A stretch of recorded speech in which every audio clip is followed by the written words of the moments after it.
नमस्कार। आज हम जानेंगे मध्यकालीन भारतीय आर्य भाषा के बारे में। मध्यकालीन भारतीय आर्य भाषा के अंतर्गत पहली भाषा जो आएगी वो आएगी पाली। पाली शब्द की उत्पत्ति के संदर्भ में विद्वानों के विभिन्न प्रकार के मत हैं।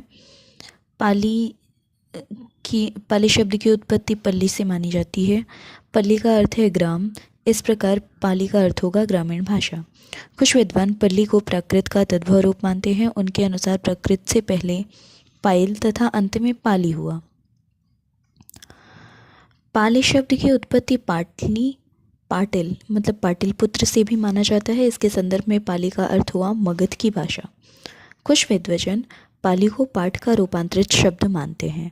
पाली शब्द का एक संबंध पंक्ति से भी माना जाता है। बुद्ध वचनों में जो पंक्तियां प्रयुक्त की गई हैं उन्हें भी पाली कहा जाता है। कुछ विद्वान पाली को बौद्ध साहित्य को पालने वाली या रक्षा करने वाली भाषा मानते हैं।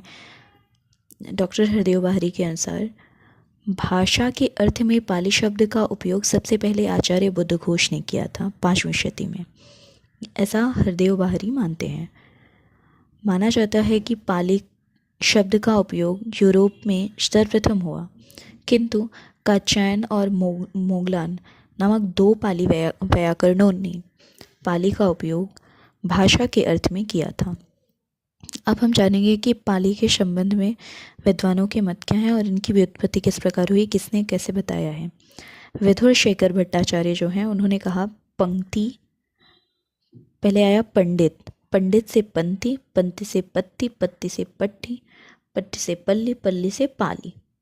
और मैक्स वालेसर जो हैं उन्होंने कहा पाटली आया, पाटली, पाड़ली, पाइल, पाली और पाटली, पाड़ली, पायल और फिर पाली।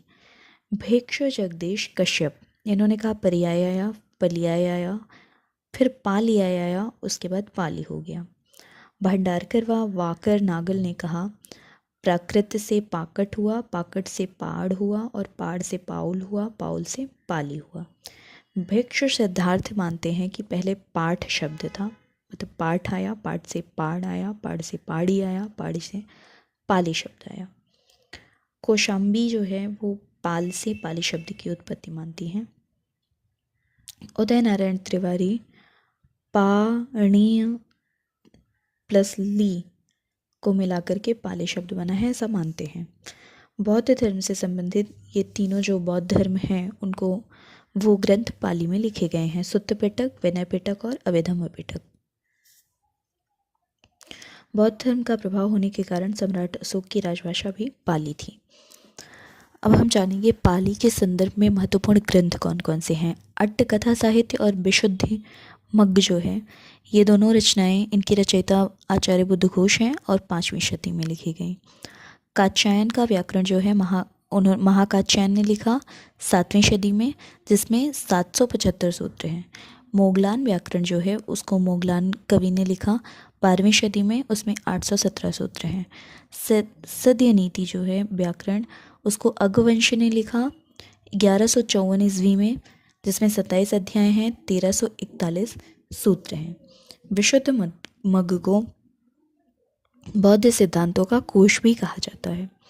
इसे सुसंधि कप और कात्यायन गंध की भी कहा जाता है। मतलब विशुद्ध मग्ग जो है उसको सुसंधि कप और कात्यायन गंध भी कहा जाता है। यह पाली का सर्वश्रेष्ठ व्याकरण माना जाता है।